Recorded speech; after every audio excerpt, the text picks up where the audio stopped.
Welcome to the Everyone's a Critic movie review podcast. I'm your co-host, Bob Zerl. With me, as always, is professional film critic Sean Patrick. Visit us at ihatecritics.net, everyone'sacriticpodcast.com.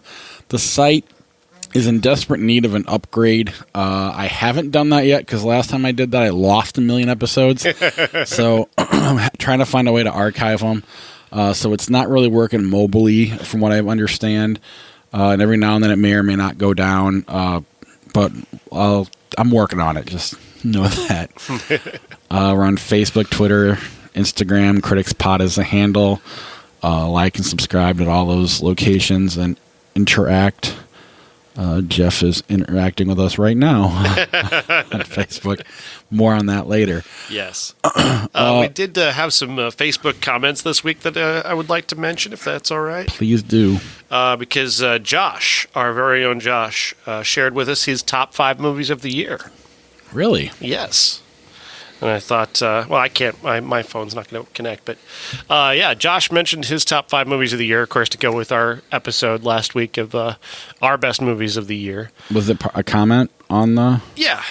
Yeah, right, commented on the episode. I'll find it while you talk out loud. But yeah, I thought Josh had a good list. Obviously, it indicated that he still hasn't seen Midsummer because it's not on his list. I'm just guessing. On that. But I'm glad to have Josh there and making out. And obviously, if you're a fan of Josh, if you're a Josh stan, he's on our new Patreon only episode, which is our best of the decade. How'd that go, by the way? It went good. I mean, we don't have many Patreon supporters, so. I'm still looking for Josh's comment. Was it maybe it was on the? I thought it was on there. Maybe it's in the group. It's probably in the group. Josh. That's where I should do most of the stuff in the group anyway. You know, I mean, the best of the decade. It'll be coming out to everybody soon. We just want to give the Patreon supporters something first, but I don't think our Patreon supporters, a lot of them even know how to listen to podcasts on Patreon. So, all right, here we go with Josh. Wow. Didn't see enough for number 5. Dolemite is my name. We might talk about it briefly later on in the episode since we're very short on movies. I love this movie, but I've seen so many that it didn't make my top 10. But when I listened to Kevin Smith and Scott Mosier do their podcast of the best of the year, and they had Dolemite on their top 3. Huh. They were debating who would win the Oscar between Eddie Murphy, Adam Sandler, Adam Driver, and Joaquin Phoenix. So there's that. The Beach Bum, he is at number 3 in the movie. I enjoyed quite a bit. Josh loved it as much. Sean was a little... I think it was overkill for him. And to me, it's a top 30 movie. Us, number 2. Kevin Smith and Scott Mosier talk about this one as well. They were also talking about how Lupita Nyong'o needs to win the Oscar, and then Scott Mosier did the voice almost perfectly. And then they're like, you know what? Never mind. Maybe it's a lot easier than we thought. But they are kidding, obviously. Us is fantastic, and then obviously number 1, The Joker. Yeah, he adores that movie. He talks about it even on the best of the decade list. He talked about it. Yeah, and I mean, it's a good movie. People piss me off, though, and A24 just continues to just ruin everybody else's movies. Pretty much. If that makes sense. Be sure to join our Facebook group, though, and interact there as well. And when the best of the decade comes out, feel free to add your comments in there as well. I'd love to have your lists. Because that one's very subjective. Too many movies to choose from. So true. We are on Apple Podcasts, Google Podcasts, Spotify, Stitcher, all your podcatchers. Subscribe there. Rate and review the show there as well. Jason Mollett was telling me about, there's another podcast out there called Everyone's a Critic, but it's not a movie podcast at all. And they're way ahead on the search than you are. I'm like, well, 1, our websites are out of date. 2, I don't care because they're not a movie review podcast. But we could use them to, people could accidentally find ours. We are popping up in the movie review search pretty regularly, which is good. Nice. But any any interaction there really helps us with the algorithm. So please subscribe there. And then Patreon, ihatecritics.net/Patreon, the best way to help support the podcast. We're going the opposite direction with Patreon supporters instead of the right direction. But so if you want to help support the podcast, that is the best way. And we'll just jump into our show, and we'll start with I commissioned 3 designs from cousin Jeff, thinking throughout the course of the year he'd get them done, and right out of the gate, 2 of them were done almost overnight, and he's in the middle of the 3rd one, if not finished with it. That's what we're messaging about right now. Those will be available on our podcast merch tab on ihatecritics.net very, very soon. But I'm very impressed with them. Assuming you are too. I mean, I've been a fan of Jeff Lasseter for years. So.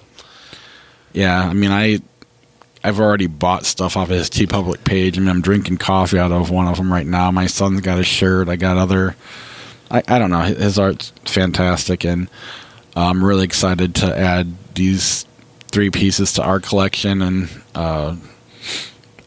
gives you guys the option to buy something better than what I've done thus far. So be on the lookout for that. It should be very, very soon. What next? Trailers. Quiet Place 2. Yeah, Quiet Place 2. I don't know. I wasn't completely blown away. The time shift kind of threw me, because it starts off as kind of a prequel and then it jumps to being a sequel. So that was a little bit weird. I didn't quite follow what that was about.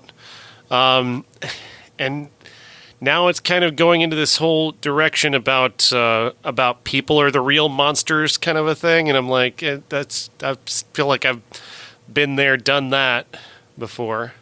Yeah, I feel the same. I like the movie. Man is the real monster. Yeah. Isn't that the premise of Bird Box too? Like, come on. Well, yeah. I mean, it was kind of the opposite of opposite's not even the right word. Hearing and seeing, but the first one was good. It was scary, but then there was just a bunch of like little things, questions you start asking about it.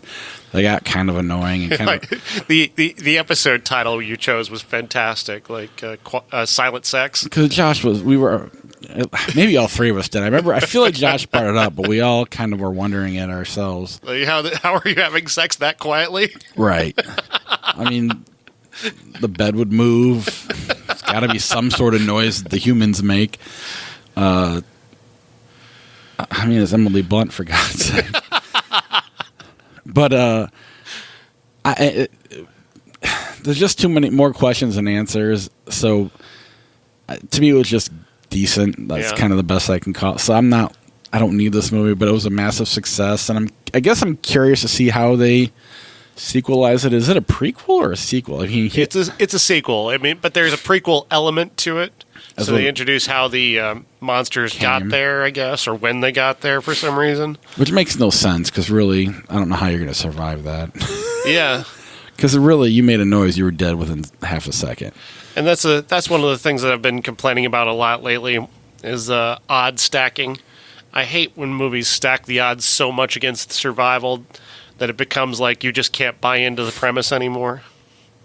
And I bought into how they got out of it in the movie, The Quiet Place, but now you're going to run a sequel. You're going to go a little bit of a prequel in there. So now you got to do that perfect. I don't know. Your odds are really, it's going to be really hard to match the original movie or even more. So whatever. I'm up for the effort, I suppose.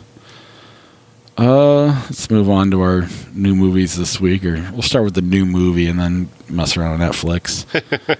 The Grudge. Go ahead. I've read your review already. The Grudge is a movie from director Nicholas Pesky, who wrote and directed this, of course, based on the familiar IP of the Ju-on the Grudge, the Japanese original from 2004, and the Americanized remake in 2006, the sequels in 2007 and 2009.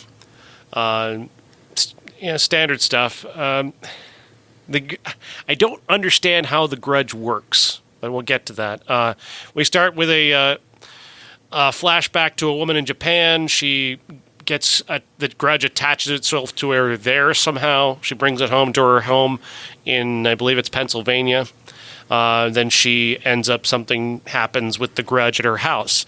The grudge then affects a bunch of different people who entered this particular house. And Andrea Riseborough is the overall star here as Detective Muldoon. She arrives in town to be a detective, and right off the bat, they establish her character in the worst possible way with just this really clunky expository dialogue where she's talking to her young son. She's establishing that the father is gone or dead or something. But she's talking about her son having nightmares, and she says, "Don't worry, I'm a cop." I'm like, just visual storytelling alone could have done this. Just have her badge on her belt, a badge and a gun on a belt, just show that, and visual storytelling instead of her just clunkily announcing to somebody who already knows she's a police officer that she's a police officer, you know what I mean? Like her son knows what she does for a living, You could use a visual. Just use a visual here and just do some actual direction as opposed to this. But that's the first of many, complaints about this movie, because it's just entirely artless. It's an artless film. And in my review, I was comparing it to like a horror Snapchat account. Like if you had a Snapchat account that was just about you jumping out of dark rooms, going boo. That's The Grudge. Do they have the sound in this one like they did? Yeah. God. It's lame. I hated The Grudge that came out in the 90s. Was it early 2000s, late 90s, whatever it was? Mid-2000, yeah. Mid-2000, that late? Wow. Yeah, it was 2006 was the remake. Jesus Christ. 2004 was the Japanese original. I didn't even really like the Japanese original that much, if I'm being honest. I'll take Ringo and the Ring over this. I mean, it's the Ring's fault that these movies exist. Right. But at least the Ring's a unique idea that quickly got overused. But The Grudge I just never got. At least The Ring had a premise that could travel. I don't understand how The Grudge works. It doesn't make any sense. So here's the Grudge, right? It attaches itself to this woman in Japan by grabbing her leg. Like a hand reaches out of a trash bag and grabs her leg, and she takes the grudge home with her. And we get this text on screen because the movie is, again, entirely artless in how it delivers its premise. So it tells you that when somebody dies in a horrific fashion, a power is created. And it doesn't even say that it's called The Grudge, but obviously the title pops up after that and says The Grudge. So I guess that's what this being is, this entity that is created when someone dies horrifically. So this woman takes the grudge back home with her. She ends up murdering her daughter and her husband horrifically and taking her own life. And the house essentially then is cursed by the grudge. But then the grudge attaches itself to a detective played by William Sadler, and he becomes crazy, but he doesn't take it home with him. It stays at the house. But then John Cho is the real estate agent, and he shows up at the house, I guess, somewhere somewhere in between the murders, I guess, because you don't see the horrific things that obviously happened during the murder. So, or did the grudge clean up? I don't know. I don't know if the grudge being cleans up the building so you don't cleans up the house. Anyway, John Cho gets the grudge attached to him. I'm going to spoil everything, folks. Just get ready, because I gotta do it to explain why this is so stupid. So if you don't want to hear the Grudge spoilers for some reason, if you're dying to see this fucking movie. All the listeners are like me. A Grudge movie came out this week? Like, honest to God, I thought 1917 came out this week, so I was like going as, I'm like, oh. Anyway, spoil away. So John Cho is the real estate agent. He's married to Betty Gilpin, and the Grudge attaches itself to him and then goes home with him. He takes the Grudge home with him, and horrific things happen at his house. So is that house grudged now as well? It doesn't. There's no establishment of that. It doesn't establish no consistency either. There's zero consistency. Did he pull it out of the other house, or did they just move on from the house? You don't know.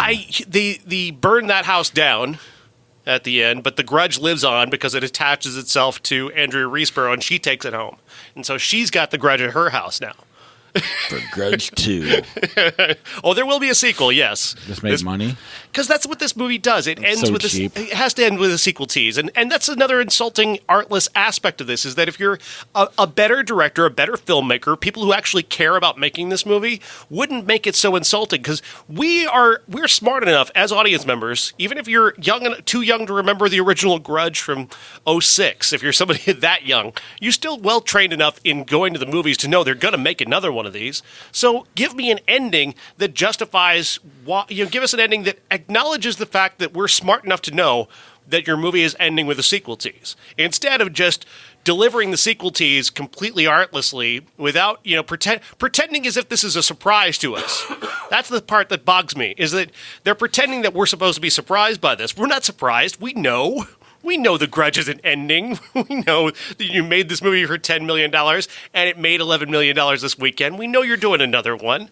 We know this is about a familiar IP as opposed to being an actual movie.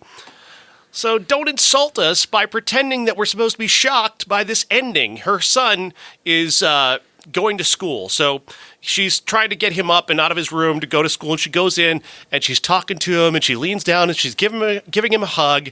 And in the background, you see her actual son go, "Bye, Mom," and she's holding the Grudge. And then she screams, and who knows what happens to her from there. My main problem with the original was you saw the monster way too much. Mm-hmm. Like, at least with The Ring, they hid it enough that it was kind of scary when it came on screen. Unless you've been watching movies for a million years and you see everything. Someone who doesn't go to the theater often, it was scary. The Grudge wasn't, because it was just nonstop on the screen. And is it kind of like that in this one? It's less prominent. They switch it up a little bit, so the Grudge becomes a little white girl as opposed to a Japanese girl, but the Japanese girl is still there for some reason. So I guess this is a sequel. I don't know if this is a sequel, a reboot, a reimagining. I don't know, because again, it's just that level of artless and just here to capitalize on familiar IP. Really, this is just a vaguely familiar IP that people are aware of, and that's why this movie exists. And that's just, it's all just shitty. It's just all so shitty and so corporate and just so slapped together. Boo. Just somebody jumping out and go boo. It really is just a series of scenes that are like a series of Snapchats. I really don't care. I mean, I got A24, so I'm happy. But, if you're going to take a familiar IP and make a movie out of it, I'll take what the Avengers did. I got sick of it and bored, but at least they had one guy at the top and they let other artists come in and play. And he let them play, like real artists. Star Wars kind of did, and then the fans did a little backlash, and then they're like, nope, we're going back to the boardroom. And I can't imagine that Nicholas Pesky, the writer-director here, is this bad. No. I imagine that he got compromised throughout this thing by Blumhouse, the company that put this together. I really do, because I think I read about his other movies. I've not seen his two other directorial films, but they both have unique premises, and one of them's got some pretty good reviews. One of them's got Mia Wasikowska, and that's another aspect of this is the casting. The casting of this movie. I mean, it's so annoying. It's basically Love Boat casting.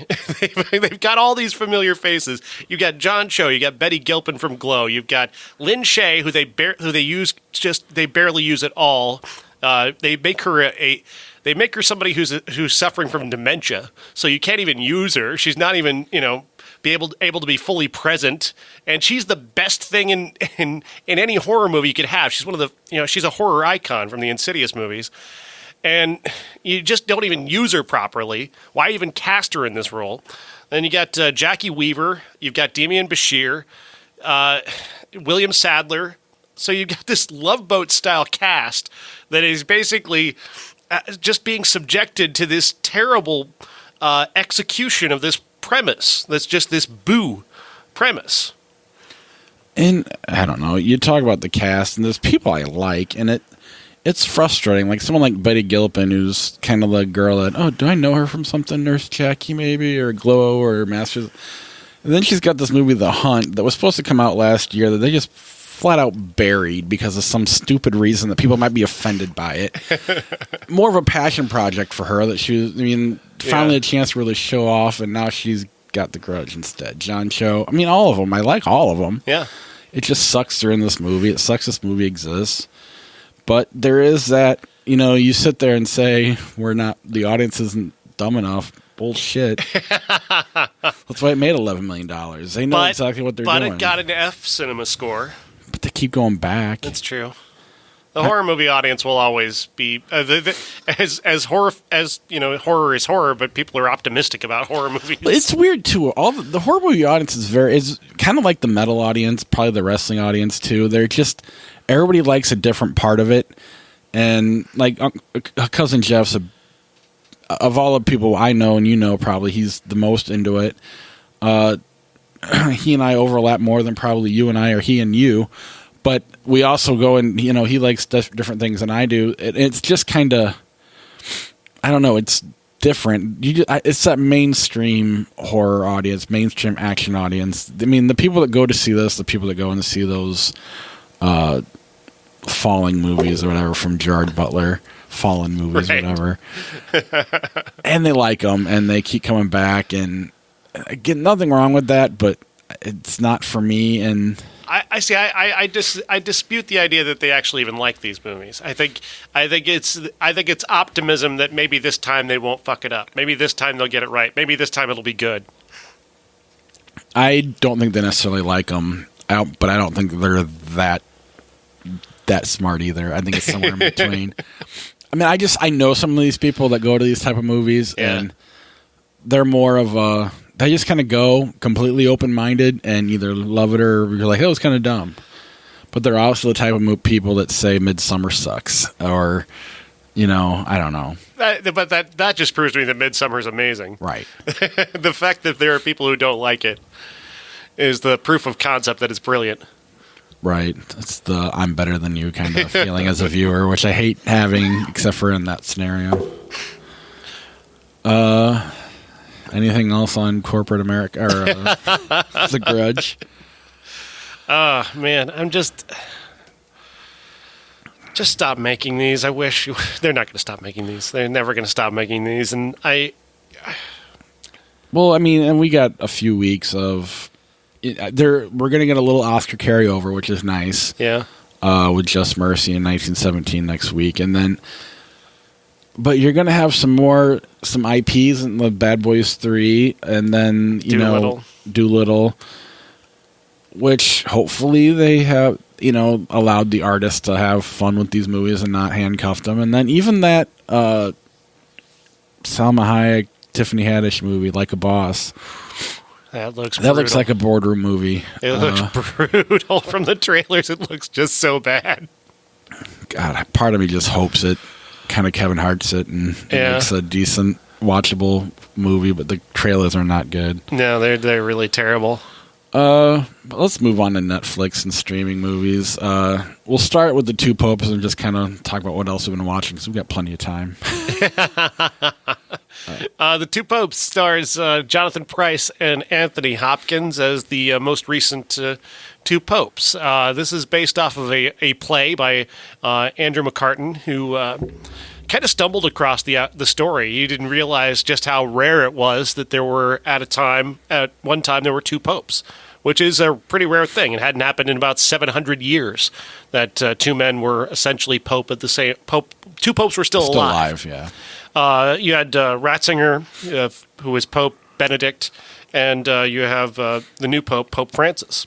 And they're two very conflicting ideologies. They see one's more liberal and forward-thinking, and one is very much in the past. And sorry.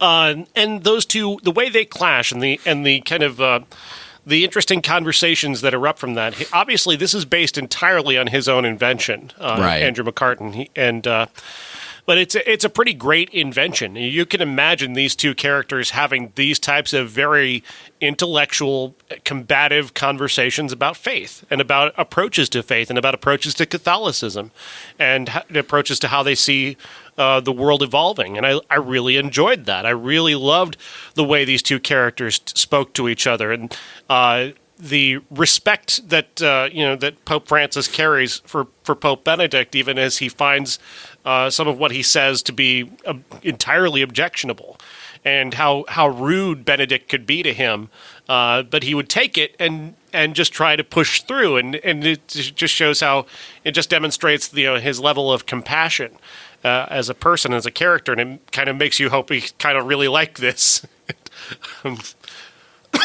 I really like the dynamic between the two of them. Jonathan Pryce and Anthony Hopkins really work extraordinarily well together. And Fernando Meirelles gives this a visual luster. He really makes this movie look beautiful. Obviously, he's got a lot of help from this, the settings of Vatican City, however they did that, which is pretty incredible. Right. The settings are spectacular and opulent and extraordinary. You feel like you're in the Vatican at one point, which is pretty amazing.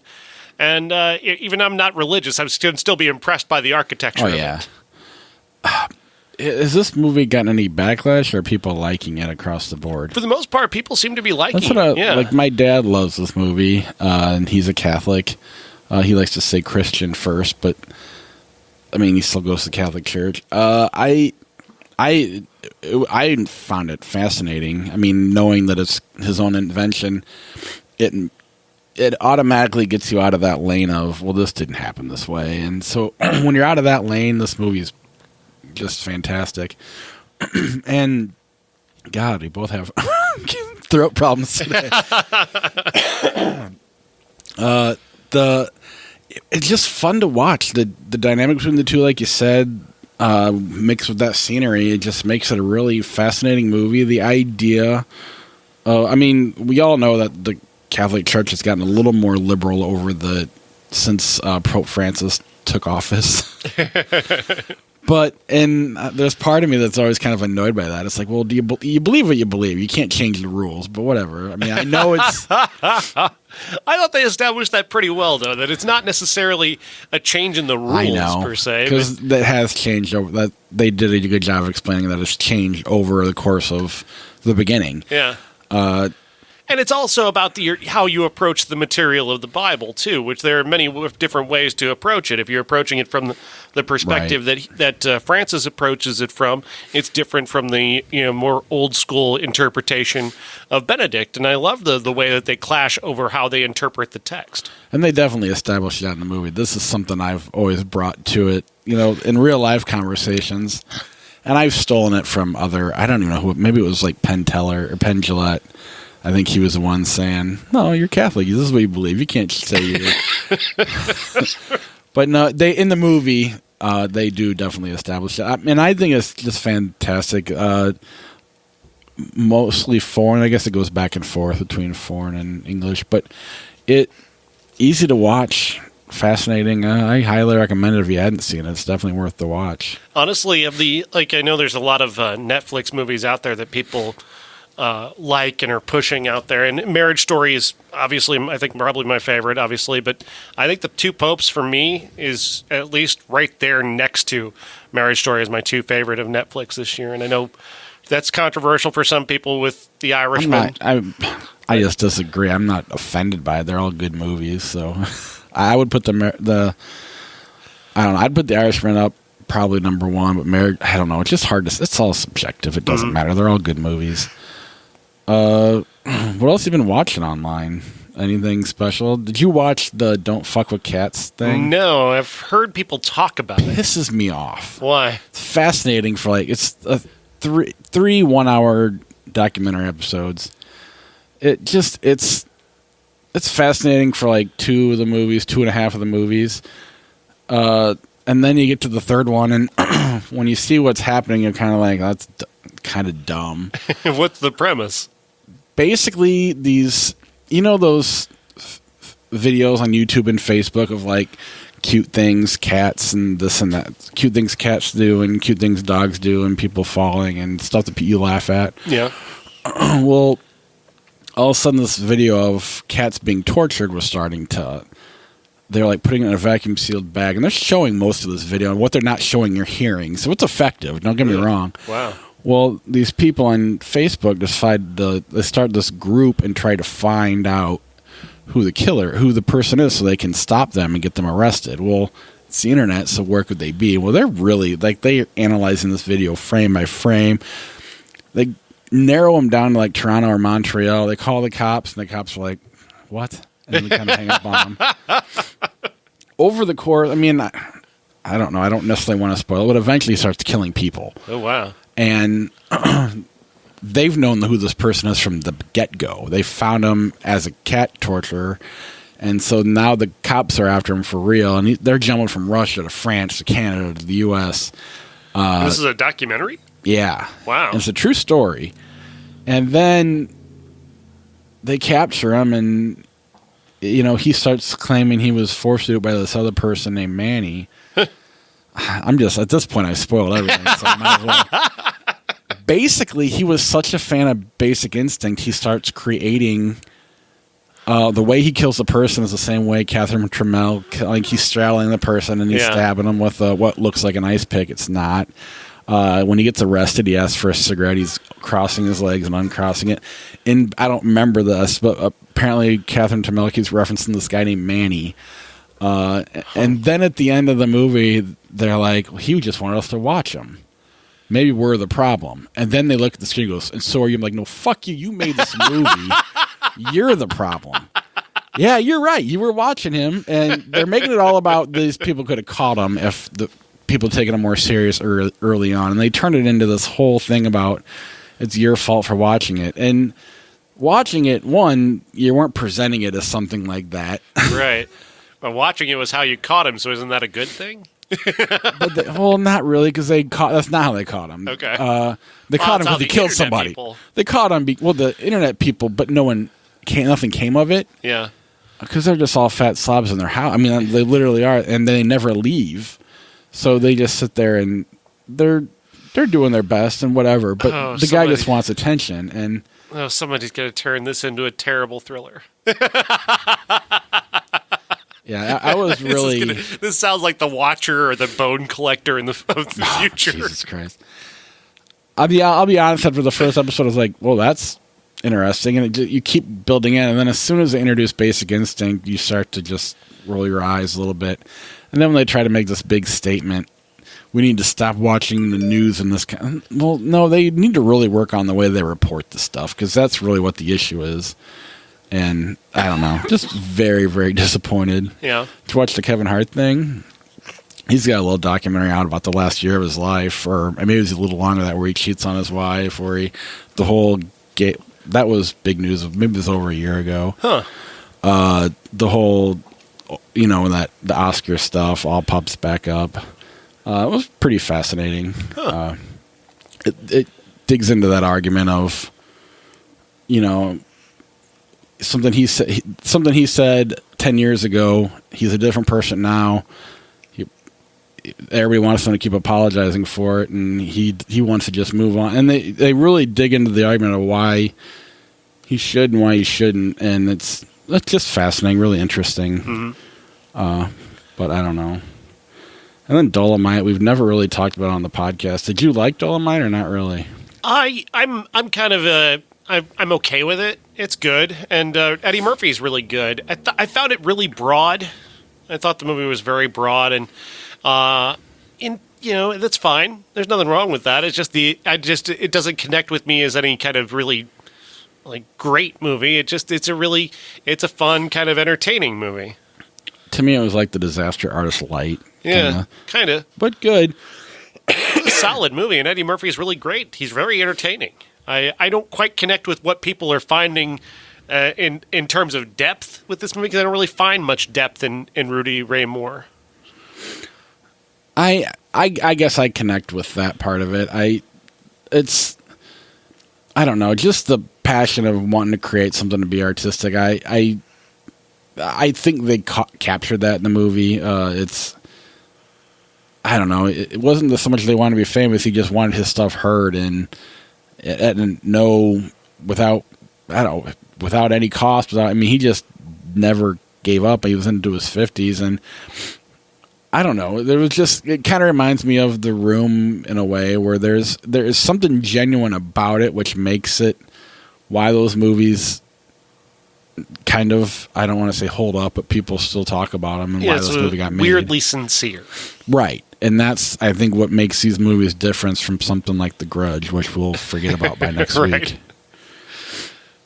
Anything else you want to talk about before we move on? Not really. I guess there's a YouTube person that I follow a lot who is really very interesting, and her channel is called ContraPoints. Her name is Natalie.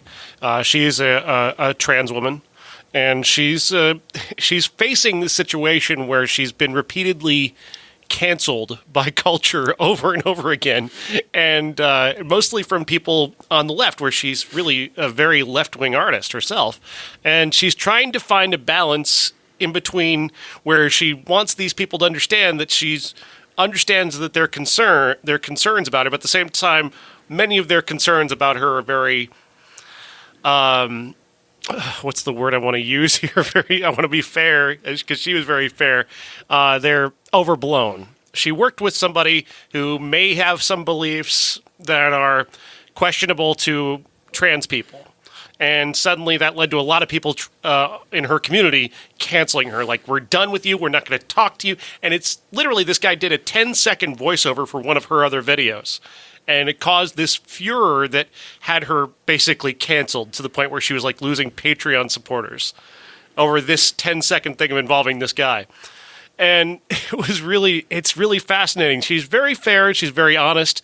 She's very open. She's extraordinarily funny and creative. Her entire channel is amazing for learning about. She does a lot of things on fascism and anti-fascism and exploring the right and kind of refuting them, but also lots of really fascinating things about trans culture and helping people to understand trans people and pronouns and how to speak to them in a way that demonstrates that you care. And that's really changed the way I see the world a lot. And so I really appreciate her a great deal, and Natalie's amazing, and everybody should be watching her videos. The channel's called ContraPoints on YouTube. It sounds very interesting, and not to get totally off track, but the whole, to me, the cancel culture isn't as bad as we're all blowing it out to be. You look at someone like Chris Hardwick, who was canceled for 30 seconds, and then he was back on Talking Dead, and his podcast came back, and Scott Conn was on Mark Maron's show, and he was talking about he's always afraid. He's just worried he's going to get in trouble and get canceled. And Mark Maron's like, what do you mean? You're not going to accidentally say the N-word on the show, so you're going to be... aside from that, there's nothing you can really say that's going to get you canceled. There might be a discussion that happens. You may lose Patreon support or something. But that discussion is really where we need to get, and that's where we're at as a culture. I don't think we need to be afraid of being canceled as much as it's been blown out to. Kevin Hart is a perfect example. We were just talking about it. Yeah, he had that little shit in the social media, but his movies did great. The upside didn't suffer at all. Bryan Cranston dropped out of promoting, and it still did good.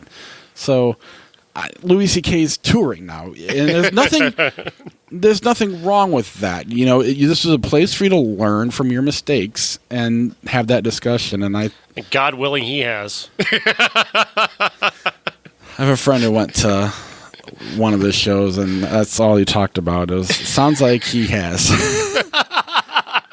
He's not showing his dick to people. No, he's good, not, and he's not playing the victim either. He's not. That was kind of the main thing that.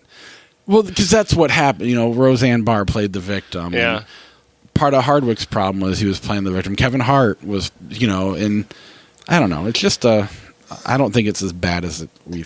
No, and really, and for me, when it comes to this, the people who are mostly the people who are actually dealing with something serious are people like Natalie and friends of hers who have been affected by this, who where people are just going so far to be so offended by something that is so small. I mean, she gave no thought to using this guy's voice for 10 seconds in a video. It meant nothing to her to do it. She just she met him, she liked him. He's a figure in the trans community that's been there for a long time, he's old, so he's got some old school kind of opinions that can hurt people's feelings. He uses the wrong pronouns. He misgenders people, and that offended a good deal of people. But for people to say that she should be canceled and done and not be able to do her job, she's been in a spiral of depression for 2 months because of this, all because of 10 seconds of audio. It's ridiculous, the level of attack that she faced. And she is so much more vulnerable than somebody like Ricky Gervais or Kevin Hart. Because she's in a situation where she's supported by Patreon and YouTube, and it could actually have an effect on her. She's like middle class as opposed to, upper class. And it's cool that she's having the discussion and going through it. And, it sucks that she has to go through the depression part of it. That's the worst part, and it sounds fascinating, really. It really is. It truly is, and she's just incredibly intelligent. So go check that out. ContraPoints on YouTube. Ladies and gentlemen, this is the main event for the linear, legitimate, and universally recognized Undisputed Classic. Hang on, for mentioning ContraPoints, we've been canceled. I'm sorry. No such thing as canceling. You can't cancel us. That's one of my favorite comedians, Jim Florentine. He's like, I don't got a show, so I don't. What are you going to cancel me from? He wrote a book called "Everybody's Wrong Except You," and in a way, that's kind of how you should look through. I mean, everybody has their own opinions on. I don't know. It's just fascinating. Yeah. Anyway, Zodiac. Yes, David Fincher. It's with, of course, Robert Downey Jr., Jake Gyllenhaal, an amazing cast. Mark Ruffalo, Anthony Edwards. Anthony Edwards, an early theme of this show this year for some reason. But this is the story of the Zodiac Killer and who the Zodiac might be. And it takes you all the way back to 1968 when the killings first maybe kind of started, or at least came to people's attention. He may have been killing before that, which is something that we'll learn along the way. But the Zodiac kills a couple in a car and begins to then taunt police by contacting them and telling them what he's doing and giving tips about, oh, well, I might do this, I might kill this people, I might kill people this date, and it becomes this thing between him putting these puzzles out that people are solving, and it becomes an obsession for several different people. And Fincher is amazing at portraying obsessive personalities. You see that in Fight Club, you see it in Seven. People becoming just singularly fixed on one thing, and they're unable to let go of it. And that type of obsession is fascinating to watch, and especially as he does it here, the way it affects so many different people. Robert Graysmith, played by Jake Gyllenhaal, goes on to write what many people believe is the definitive book on Zodiac. He becomes obsessed with breaking his puzzles and trying to use that to figure out who he is. Robert Downey Jr. becomes obsessed with it from a perspective of a journalist, and it starts to consume him to the point where he almost drinks himself to death. And that is such a wonderful little undercurrent, because Downey doesn't dominate the screen. As much as when he's on screen, he is the focus. You can't take your eyes off him because he's Downey and he's that charismatic. Right. He doesn't dominate the movie. And his character's problems are just this undercurrent that's happening. It's just like he's another Zodiac victim in the background. And that's an amazing piece of storytelling. The way he uses Downey Jr. throughout is incredible, and I loved that about this movie. And then you have Ruffalo and Anthony Edwards, who are the cops who are investigating Zodiac in San Francisco. You've got cops in other areas also who are kind of taking on that obsession as well, but specifically these two guys are right in the middle of it and consumed by it. And that is just watching these obsessions develop and how they develop. And also, it's a detective story, so it's got that classic whodunit aspect to it, when they're throwing out their theories of who it might be and throwing out evidence of why it might be this guy. And that's endlessly fascinating, especially since this really did happen. And the character that they kind of settle upon was a Zodiac suspect. Right. I read your review, and it's fascinating, too, because it plays out like it could be in the same vein as Seven, but it's not. It's really interesting how Fincher, I don't know, just the space he lets you live in with this movie. It feels different. It's a fairly long movie, although by today's standards, it's just another movie. But it's just such a, I don't know. When I talk about like the Scorsese, just when you're watching a good Scorsese movie, just the way you feel watching it, which is why The Irishman, I don't care if I finish it or where I'm at. I like being in that space. And this it feels like that. It's, Gone Girl had that. The Fincher does it almost better than anybody else. It's absorbing. Yeah, and I don't need to finish the movie. I can start it wherever I want.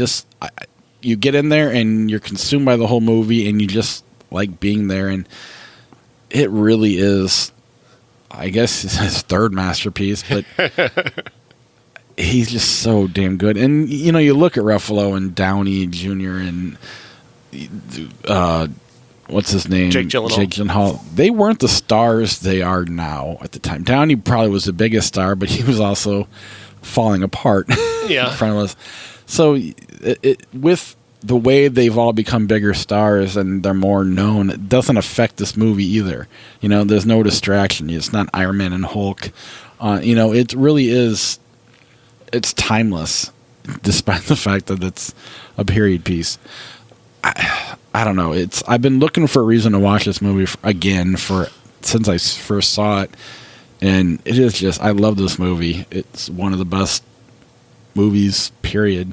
Yeah, it's absolutely an incredible film and so watchable. It's just so watchable. Like I thought, okay, it's 2.5 hours. It's late at night. I'm just going to put it on and I'll probably just have to catch it, end it at some point and pick it up the next day. No, I was just in it the whole time. I just kind of became absorbed in it, watched it all the way through, and maybe watched a little bit more of it again the next day just for fun.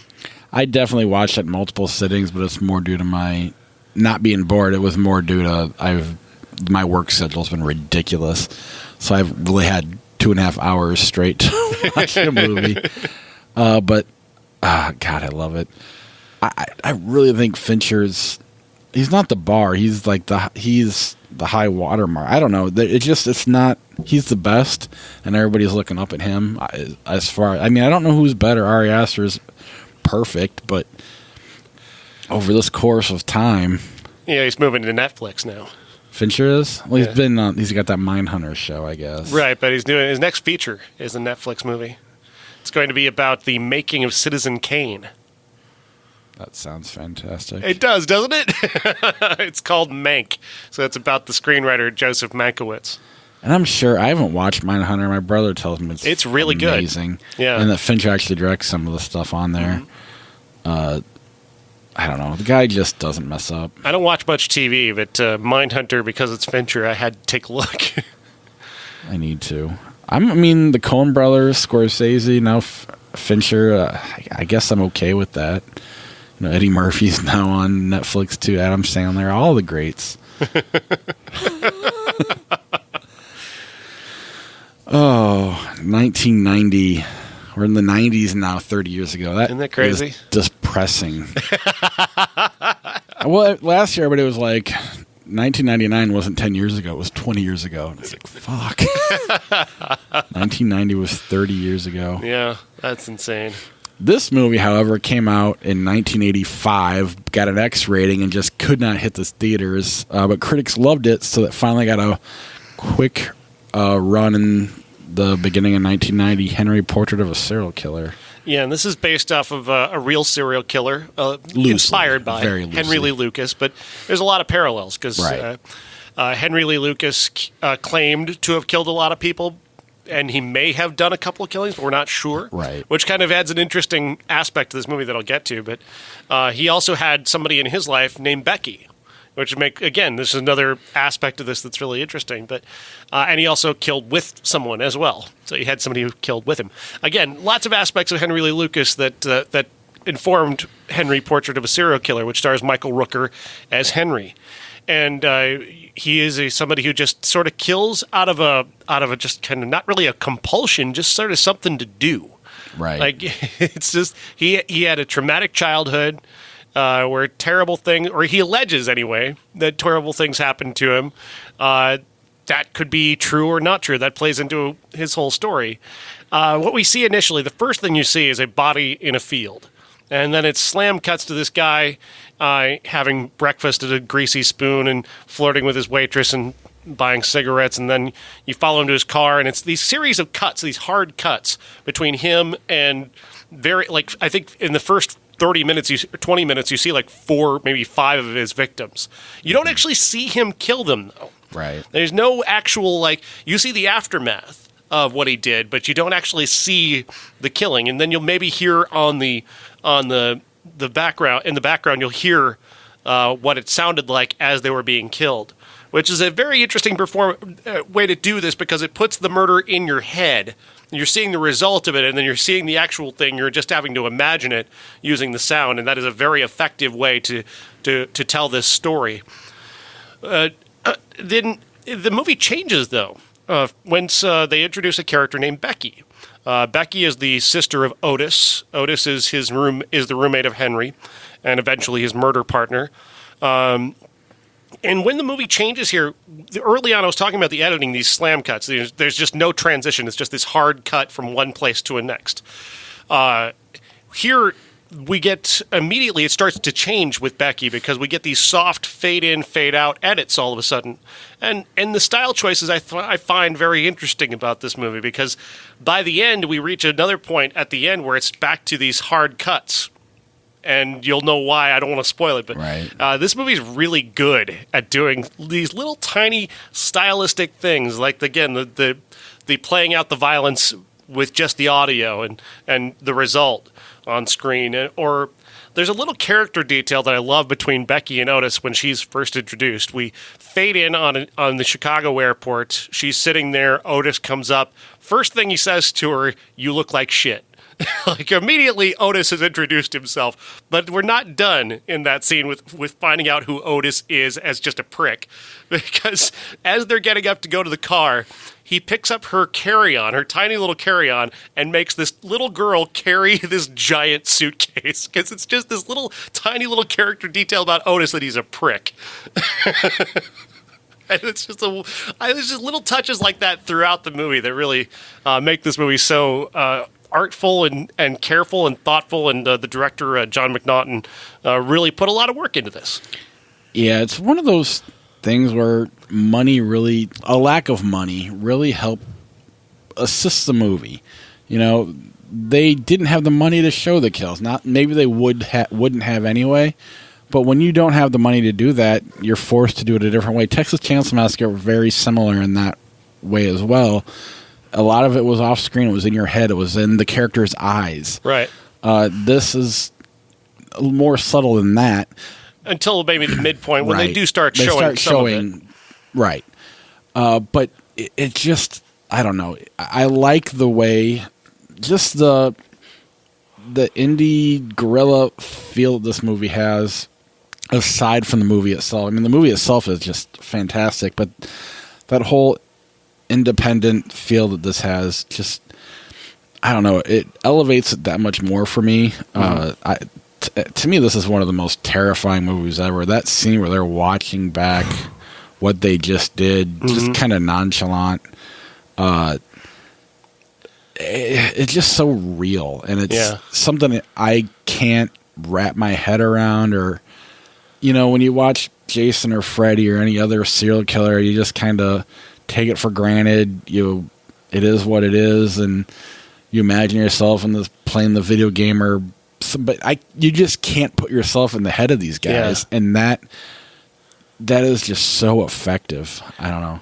Stylistic, returning to the style points again, and this is something that's been nagging at me until right now as I've been thinking about it.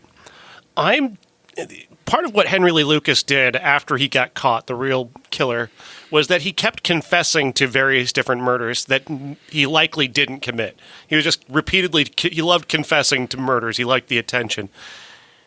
there's a style choice in here that kind of alludes to that in a way, in that the deaths that we see, or the stuff that we see that is just Henry, may not have actually happened. Right. And that comes from the soft focus and the floating camera that are looking at these victims from a sort of a God's eye perspective, floating around them to reveal them as if they were a dream or something, an imagination. It's not until he and Otis kill together that we actually see a murder. And that is kind of part of the Henry Lee Lucas story as well, is that he's confessed to all these various different killings, but the ones they can actually prove are maybe the ones he did with somebody else, where we have some information to demonstrate that, yes, he actually did this. Yeah, it's that. I'd imagine that was intentional, but even if it wasn't, right off the bat, they established that he's not a reliable narrator, and he's not really a narrator, but there's, he did go to jail for killing his mother, the character in the movie did, and I don't remember how Otis said he killed him, but Otis said that he beat her with a baseball bat, but then he said that he stabbed her, but then he said he shot her. In the same story. In the same story. So yeah, there's which again is another one of those allusions to the Henry Lee Lucas story. Yeah, and it's too weird because, what's his name? Michael. What's his? Oh my God. Michael Rooker. Michael Rooker was nobody when this movie came out. By the time it got released in 1990, it started to have a little bit of a success, and now he's cleaning it up at the horror cons from The Walking Dead and Guardians of the Galaxy. Not to mention Cliffhanger. Can't forget Cliffhanger. Did you recognize Otis? Yes. House of a Thousand Corpses, Devil's Rejects, and other things he's done as well. And Becky looked like she was on Roseanne. She wasn't, but she kind of she looked like, was it the character Becky on Roseanne, the older one? Yeah, it looked just like her. Kind of.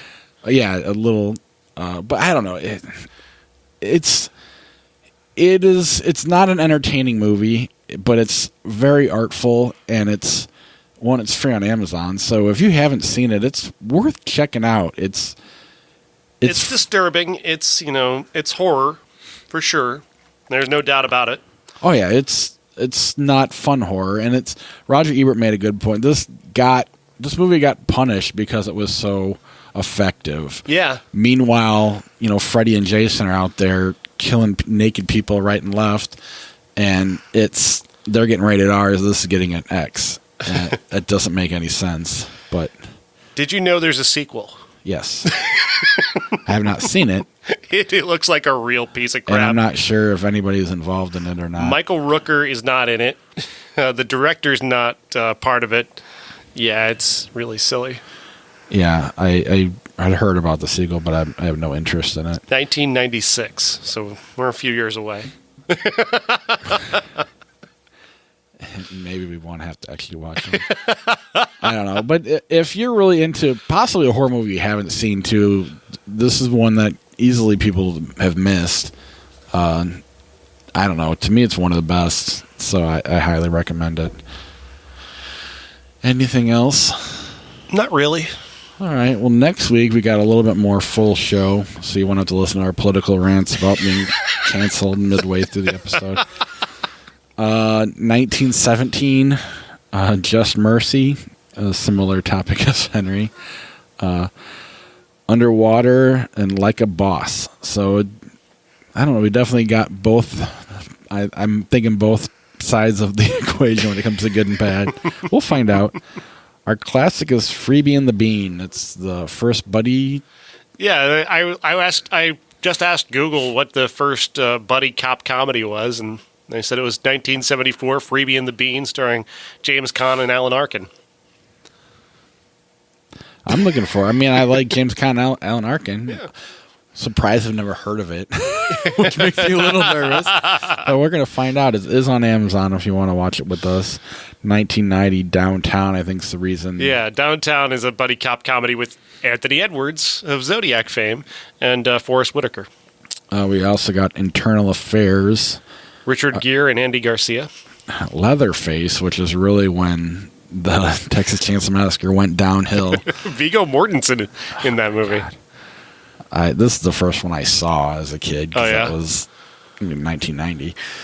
And then Ski Patrol, which sounds like a instant classic. I can't wait to watch that one. A USA Up All Night classic. Yeah, I asked Sean, is this the first ski movie with boobs? But it was 1990, so this had to have been like the 7th or 8th. Right. But that is our show. Before I go, I do want to thank our Patreon supporters, but we do have some changes, so I need to make sure I know the key grip level is just Jason Bryant now. Craft Services is still Zach Codemaker. The character actor level is still Josh and Beth Paul, Cousin Jeff, and Christina Cato. But the special effects level is just Corey Fennerin at the moment. So if you really want to help the podcast out, ihatecritics.net/Patreon is the best way to help support the podcast. We're working on more interactive ways to make that worth your while. And there is ways to listen to, like, you can use the feed from Patreon. It'll go right into your phone, no matter what app you're using. You just got to put the URL in, and you'll get access to things people otherwise don't. We have been being nice and releasing everything, but eventually we'll do an episode and be like, just Patreon. But we haven't done that yet. Look forward to the Best of the Decade episode coming out soon. And realize that's the kind of stuff that will be on Patreon. And then our podcast merch tab. We've got the artwork for almost all the designs so far. The William Dafoe's confusingly large penis artwork is unbelievable, and it's wearable. You know, it's not quite what as bad as it could be, which is good. It's something you could actually wear. If not, you could get a pillow or a mug or something. The camera to his shoulders is fantastic. Not wearable at all, but in public. Right, you wear it at home. But it's going to be, you can put that on your wall. And then we got the Batman v Jesus one coming as well. I don't know, I'm really impressed. I literally just paid him, and I was expecting this to take a few months, and I don't know, I'm really excited with what he's done so far, and can't wait to see the final product on Batman v Jesus. Just search Jeff Lassiter on Facebook. You can find his gallery, and you can buy his stuff and his store and all that stuff. Yeah, and we'll start linking to his stuff too as well on our social media. Otherwise, that is our show. You got time for Flickchart? Yeah. You log in here. You got the quarter? Yeah, you do. Sign in. And we've got Live Free or Die Hard or Jumanji 1995. Whew. I'm not a big fan of either one. Jumanji? Sure. I didn't hate Live Free or Die Hard either. I don't hate Jumanji for that matter. Polar Express, Casablanca. Battle Royale, Curse of the Pink Panther. Battle Royale. Agreed. Mr. Roberts, 1955 or 2001: A Space Odyssey. I don't know about Mr. Roberts. Good, neither do I. Write it down as a possible classic. The Producers, 1968 or A Space Odyssey. Oh, it's the 2001, yeah. I love The Producers, though. Write that one down, too. I haven't seen it. Rob Zombie's Halloween or Billy Madison. You've broken the episode. It's Billy Madison. Really? I can't stand Rob Zombie's Halloween. Tarantino liked it. I like both of them, so it's hard for me to decide. I'll go Halloween just so you have to flip the coin and drag this on a little longer. You dick. Halloween and Billy Madison. Tails. Billy Madison it is. I picked it for Uncut Gems.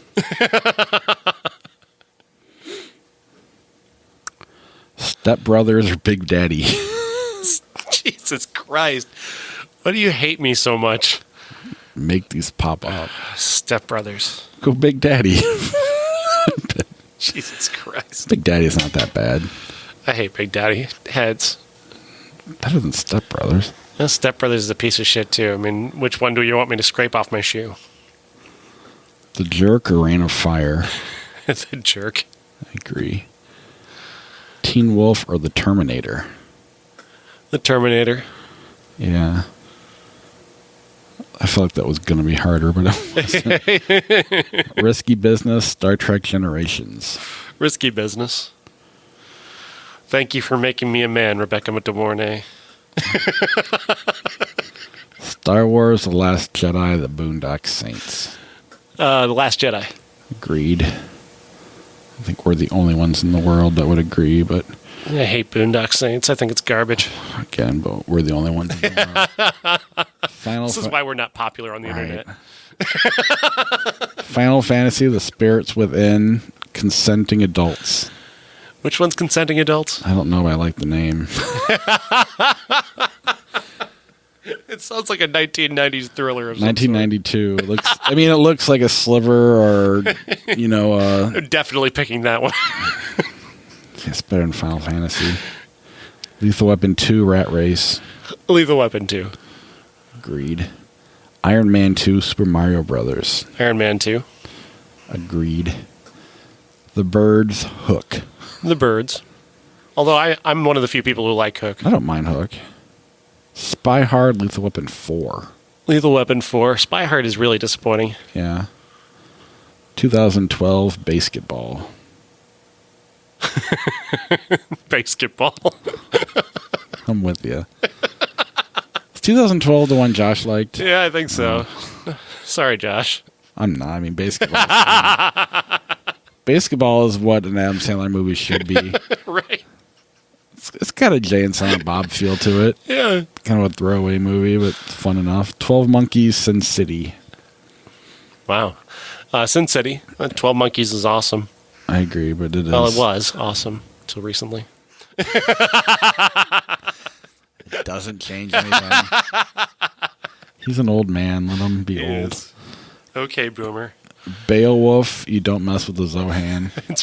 Jesus Christ. Gotta be Beowulf just because it's... Right? You don't understand how much I hate Beowulf. I really hated that experience of Beowulf. It was torture. And this... Oh, God, I hate it. Just the experience of it in the theater was so bad. Oh, man. Go Adam Sandler for the second time. I'm okay with it. Voting for Uncut Gems. Is that how we have to end the episode?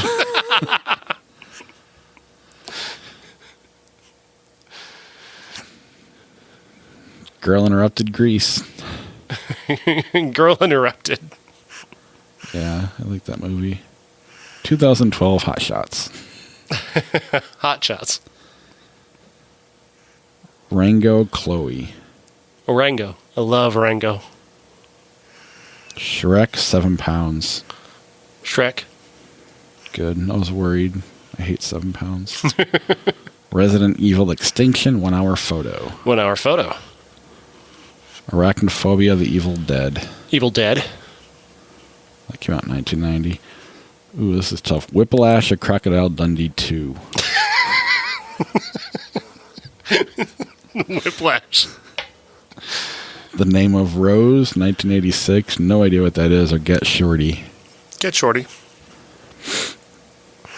The Score, Secrets and Lies. Secrets and Lies. But it's De Niro and Brando. Adaptation. You know the story behind The Score, right? With Brando's behavior on that one. It's directed by Frank Oz. So he didn't respect Frank Oz at all. But like he doesn't respect any director. He was such a dick, though. And Brando was so specific about not being shot. I guess he just didn't want the bottom half of him on screen for some reason. He would show up on set not wearing pants. Oh, yeah, I heard specifically, that. So Frank Oz had to shoot him in a different way. Yeah, I was listening to... Because Eddie Murphy's been on a press tour lately, and Brando asked Eddie to come over to his house because he wanted to talk about, I think it was 48 Hours or something like that. And he delivered a line to Eddie Murphy. He had said it back to Eddie Murphy, like, you were so fantastic. And when you said this line, when he said it, one, it had the N-word in it. And two, he didn't say it like Eddie Murphy said it.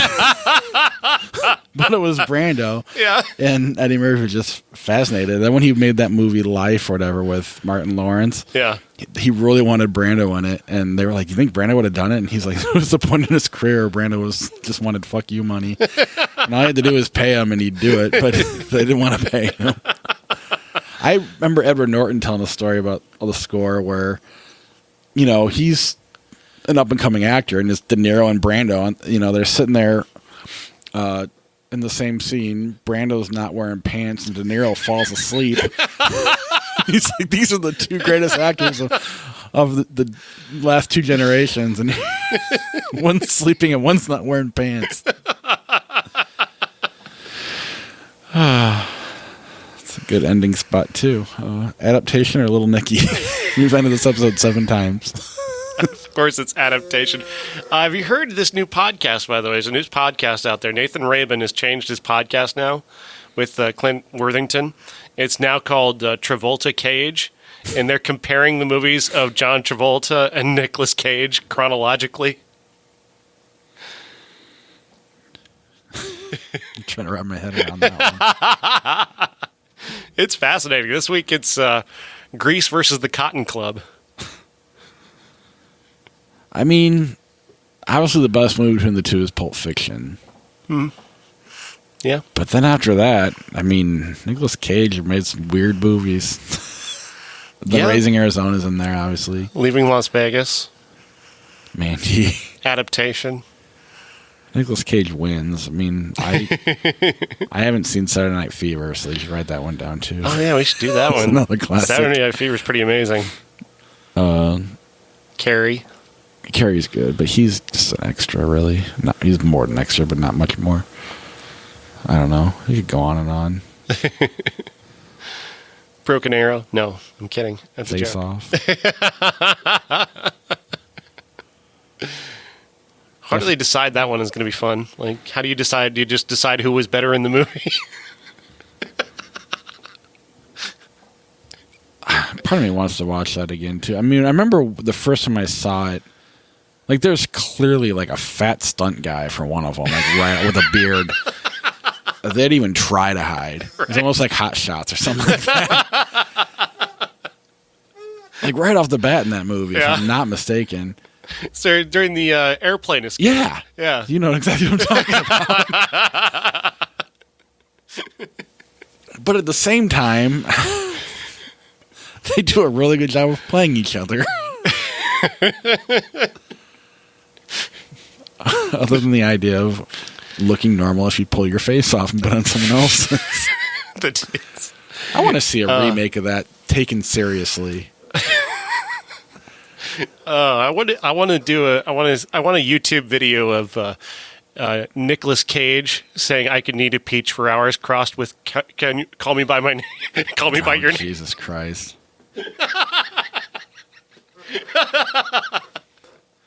That's the next shirt for Jeff. No one will get it, but...